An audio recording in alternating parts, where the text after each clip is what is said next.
These people chose to move into your community to have a bigger, better life. They need to feel joy when they walk in.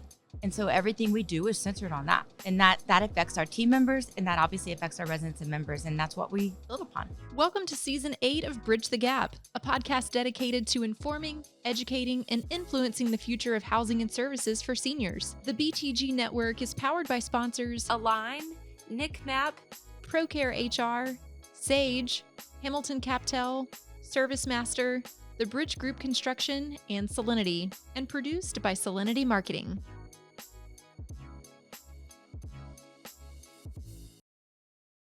Bridge the Gap in 3, 2. Welcome to Bridge the Gap podcast, the senior living podcast with Josh and Lucas. A great day here in Austin, Texas at the Fall Nick with a great friend, a Bridge the Gap former ambassador, president of the Aspenwood Company, Heather Tussing. Welcome back to the show. Thank you. It's a pleasure to be here with you all. It is so good to see you. We always have the best conversations. And this is one of the funnest things about Nick is just reconnecting with old friends, right? And we have really enjoyed watching your career success and driving culture and change and success at the Aspenwood Company. Bring us up to date. Where is the company at right now, and how? What's the culture like? Well, I am so proud of what we've built. I've been there 3 years this week, so an anniversary coming up. But it's been such an exciting time to really take a really good company and make it great. And it really goes down to the team members that I'm fortunate enough to work with, and also working with Jim Gray, who allows me the autonomy to do what we need to do on the operations side. I'm so grateful for that. We just opened our most recent community in Nashville, Tennessee, right in the Green Hills area. Very much urban infill, very walkable to the Green Hills Mall, all the areas there. And it has been a smashing success. And again, it goes down to the development team picking the perfect location and really spending the time to dive in and find that right location that checks all the boxes, but also having the best possible team on the ground there in Nashville as well. I just feel so fortunate. And I do think it all ties into culture, because you have to attract the right talent. So you have to have a reputation as an organization of having the talent that people want to work with, because there's a lot of great organizations that team members can go work with. So you have to have the right culture for talent, but also the right culture in a community. So not only the culture that we want to have at the home office and trickle down, we have to have that culture in the community level as well, because that is what makes a difference. That's what our residents and members feel every day. That's what individuals feel when they walk in the front door. You walk in the front door of a community, you can feel within seconds, you either feel joy, you feel like, it's all right, or you can feel tension. And you don't want that. These people chose to move into your community to have a bigger, better life. They need to feel joy when they walk in. And so everything we do is centered on that. And that affects our team members, and that obviously affects our residents and members. And that's what we build upon. Well, Heather, your team, speaking of that team culture, you've overcome some huge obstacles, I'm sure, just to get a development out of the ground during this time. So we're here at Nick, and, development still hasn't come back anywhere close to what it was years ago, but you've managed to put a great project together that's already been successful from the ground up. And I would imagine probably a difficult market to do that. Nashville, there's a heavy population there. I'm sure that's not an easy task. So maybe walk us through some of your secrets to success there that won't be so secret anymore, right? Okay. But, we'd love to learn. Yeah, well, I think in Nashville, again, it was really picking the perfect site. So picking a site that's very much, our developments are urban infill, they're walkable, they're where people already live, they're close to their physician offices, they're close to shopping, they're walkable to restaurants or an easy drive, but also walkable. So that's key, is picking the right site. And Jim Gray and Alex Bashan do an amazing job of that side of the business. I get to come in and do the fun side. What I consider the fun side is the ops side. So hiring the right team, and we have such a tremendous team in place in Nashville, and it really does make all the difference. They have built such amazing relationships with our members there long before the building even started coming out of the ground. When we were blasting for the underground parking garage, they started forming these deep connections that people, we would host monthly, every other month, huge events for members or prospective members. They would literally form a line to hug our sales director that we had at that time. Now we have two amazing sales directors, but they would literally form a line. And that's because she built relationships, and it wasn't just a transaction. And that's how she is as a person. It's truly authentic. So it's really making sure that you have the right team in place and that you provide the team support to that team as well. Because just because somebody's successful and seeing success doesn't mean they don't need support or attention or some loving on or to be able to just speak their mind or whatever the case may be. So making sure that even if you see success, that you're still there for them and that you're not only focusing on challenges, you're also focusing on success as well. And we actually have had two come out of the ground in the last 2.5 years. So we did it at Urban Infill in Uptown Charlotte area as well. So you talked about site, that being a big key to the Huge. success, but I'm sure in the economic times that we've been in and maybe still in a little bit where investor confidence, deals becoming difficult to pencil from the ground up, those kind of things. How much did the team and the culture that you've put together play into the successful development and building investor confidence that you could execute and that you could put this project together and get it out of the ground and get it stabilized when other people are not doing that? It's pivotal. I mean, you have to have a track record of success. You have to have strong relationships. On the development side, Jim Gray is so well respected and is truly, whatever anybody hears, it's the truth. I mean, he is as good as people say he is. But he's done this for 30 years. So he has a long-standing relationship especially in the Southeast market. So that's obviously makes a huge advantage for us, and also going into some of those with long-term investment partners. So it's not like this isn't their first rodeo with us or our first rodeo with them.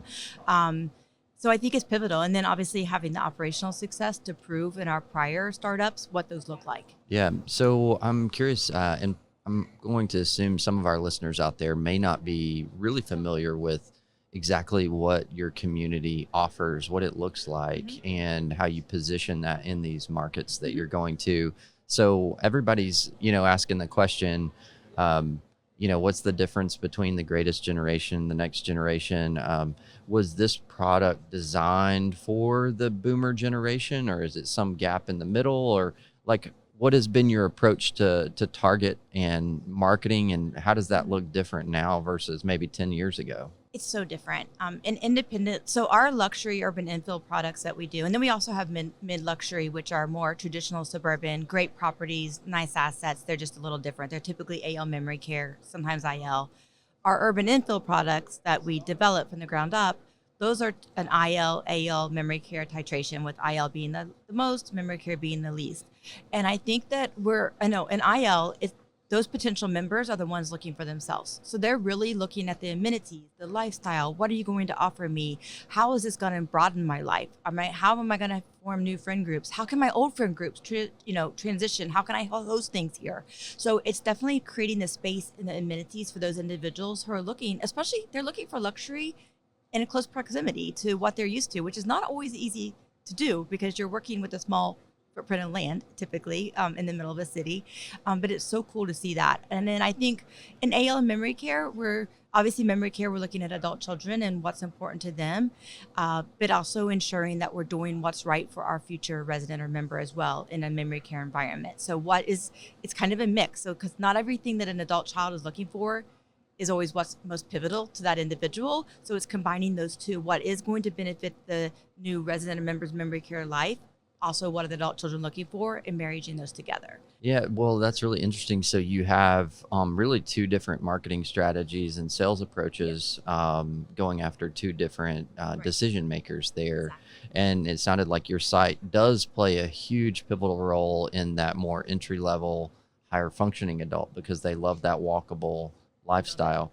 So, and I'm assuming, so from team build out, you said you had two sales directors now. I would assume that's a sales director for the IL independent product, sales director for the AL memory care product. Is that correct? They actually do both because they started from the ground up before the building was open, and they formed relationships on both sides. And so it just naturally, but I think that I think that what you're saying makes sense. It just, in this case, it's different because they'd already formed long-standing relationships with potential members and their family members before the building opened. So they were both doing both.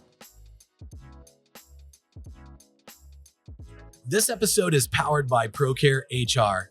For more than a decade, ProCare HR has been helping senior living and skilled nursing operators build a strong workforce and HR function that drives financial performance, quality of care, and the ability to grow and scale.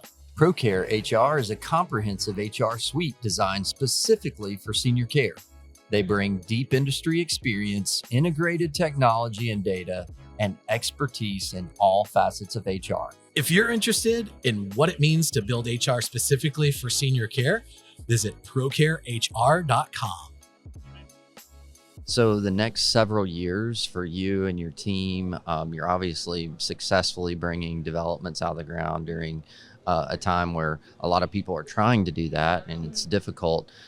Is it heavy on new development, only new development? Are you looking at acquisitions? No, both, for sure, both. In the last 18 months, we've opened 2 luxury urban infill products. We took over third-party management for two communities, and we acquired with investment partners 5 communities. So we're actively growing, ensuring that we're bringing the best to every market that we go in, and excited for the future. Well, on that one topic, I like this transition because I was fortunate enough to actually help you update 4 of those communities in the DFW area, and I got to meet Jim Gray. I'd never met him before, and I was, very impressed, as you would imagine. And I think that this is a unique strategy to talk about when it comes to acquiring existing buildings. My career has always been heavy turnarounds on legacy properties built in the 90s, early 2000s. These properties that you bought were built in the teens, in that 8 to 10 year mark. And they're the first buildings of that age that I've updated in my career. All of my career has been these much older buildings. And so I was seeing something very interesting a little bit. This was a transitional point even for me to walk through these buildings. I was like, oh, these are actually a little bit newer. And I thought, they look nice, but they still needed just a touch. And it was not a heavy lift. And we did a light refresh on them that made a huge impact.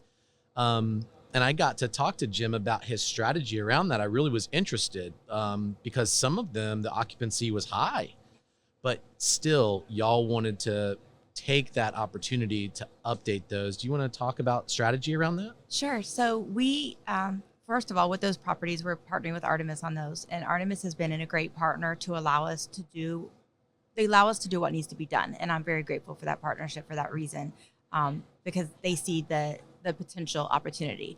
But I think there's a niche for everybody, and there's not, what we do is what is right for us. It doesn't mean that's something that somebody else says isn't right for them. But we're not looking for those 90s properties. We're looking, we want to do what we're good at, and we're good at high-end mid-market and then the high-end luxury. That's what we're good at, and that's what we're going to focus on. So we're not trying to do the less expensive 90s type properties. That's just not our niche. And I think one of the things about being responsible in business is recognizing, staying within your niches, what makes sense for you and what doesn't make sense. And that helps grow success as well. And that's what's right for us. And again, there's other people that do the others very, very well. That's just not our thing.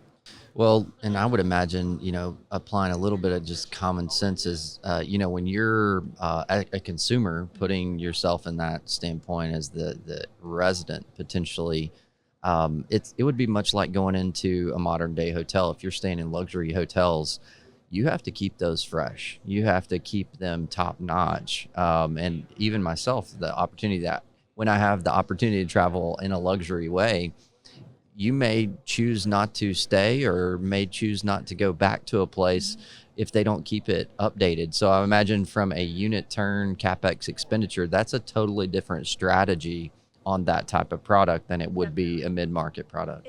It is. It's very important. I mean, we're usually top of the market in price in the markets that we're in, and we're fine with it. We're good with that. We're providing what we say we're going to provide.